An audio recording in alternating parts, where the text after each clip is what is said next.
All right, let's get right into it. We're talking about one of the most haunting stories ever written, Nikolai Gogol's The Overcoat. And we're going to peel back the layers here because it reveals a really uncomfortable truth about our world. Gogol basically tells us right from the get-go, you're looking at the wrong thing. You might think this is about a poor guy in his new coat, but nope.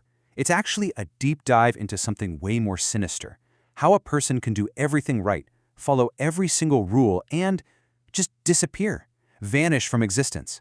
So what we're going to do is break down how a person gets reduced to just a function, how something like hope can actually turn into a trap, and this is the really wild part, how the worst kind of violence can happen without a single bad guy anywhere in the story. Okay, so let's start with the man himself, Akaky Akakievich. He's really the quiet, obedient heart of this whole thing. Now, the first thing you have to get about Akaky is that he's not really presented as a full person. You know, there's no backstory, no big dreams. He just is, and what he is a copier. He copies documents. That's it, and he loves it. He finds this weird, genuine joy in just the shape of the letters, the repetition. He doesn't want a promotion, couldn't care less about recognition. He just wants to copy. And this idea of a functionary is so key. The story treats him like this from the very first sentence. Gogol doesn't give him a before, a time when he was a kid with dreams or anything. It's a pretty radical idea, actually. He isn't a guy who gets dehumanized by his job. He's presented as if he was never anything more than his job to begin with. So of course his coworkers make fun of him. He has no ambition. The whole system just looks right through him. And you have to ask, why? Well, in the world of this story, being a person isn't a given. It's not something you're born with. It's something that's handed to you based on your rank, how useful you are, how visible you are. And poor Akaky, he has none of that. So here's this crazy paradox, right? Akaky's complete refusal to play the corporate game, to climb the ladder, it's kind of like this quiet rebellion. It really gets under everyone's skin because it shows how empty their own ambitions are. But at the same time, his contentment is exactly what lets the cold, heartless bureaucracy just keep on chugging along, totally unchallenged. All right, let's talk about the coat, because this is where things get really interesting. The new overcoat, it doesn't solve Akaky's problem. Not at all. It actually creates a brand new one. And this one is way, way more dangerous. And you can see the shift so clearly here. Before the coat, the guy was a ghost, invisible, made fun of, totally insecure. But with the coat, suddenly people see him. They acknowledge him. For the first time in his life, he feels safe.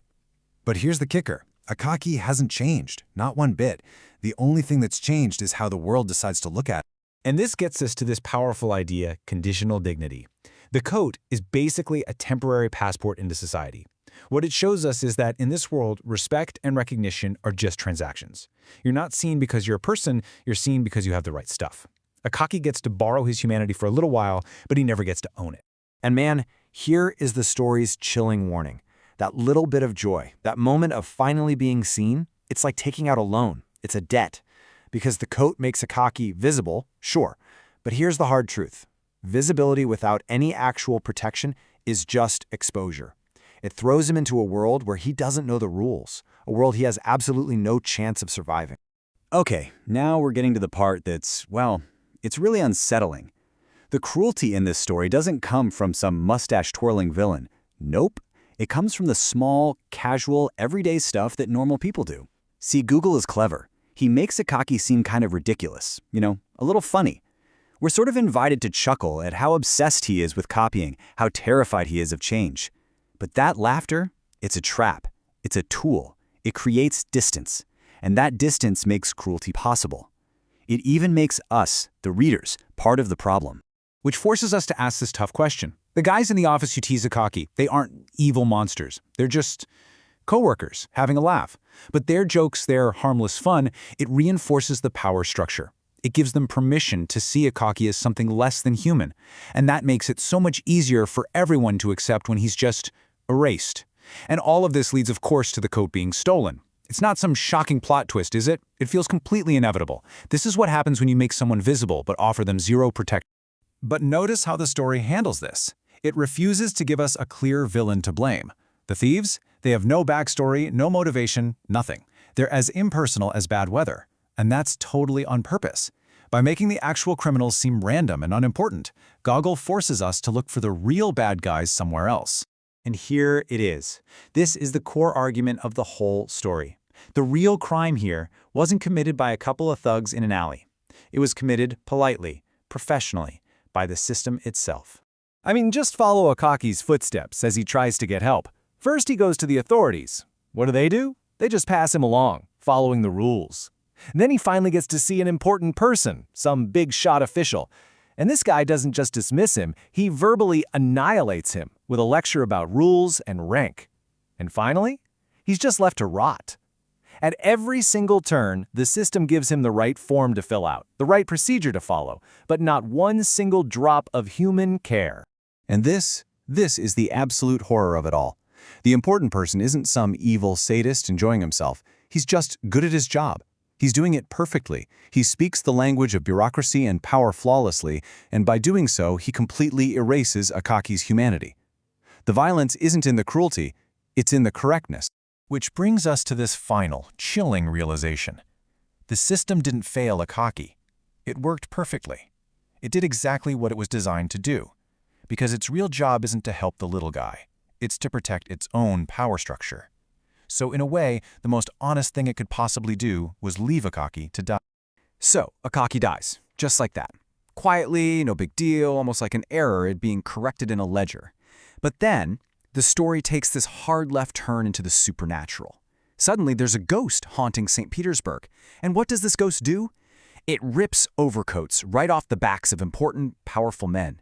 See, I have to wonder, is this justice? Is this payback? Or is it just the same cruel logic of the world, but now it's just flipped upside down? And this is such a brilliant move by Gogol. The story suddenly becoming a ghost story is basically an admission of defeat. It's saying that real justice is impossible in the world he's created. The narrative has to literally break the rules of reality just to find some kind of ending. So this isn't a happy, triumphant finale. It's actually deeply pessimistic. It's admitting the system is broken beyond repair. And it feels like Gogol is speaking directly to us here. Yeah, the ghost gives us, the reader, that satisfying thrill of revenge. We finally get to see that important person get what's coming to him. But it doesn't fix anything, does it? It doesn't heal the injustice. It just spreads more fear. A haunting isn't the same thing as justice. So that's the journey we've been on, peeling back these layers. It all flows together. A man gets reduced to just his job, that job makes him invisible, that invisibility becomes a target for a quiet systemic violence, and when that violence has nowhere to go in the real world, it has to become a ghost story. And that's where Gogol leaves us. Not with any easy answers, but with this one haunting question that sticks with you long after you finish the story. If a man can do everything right, work hard his whole life, and then just disappear without anyone batting an eye, then what is our society actually designed to protect?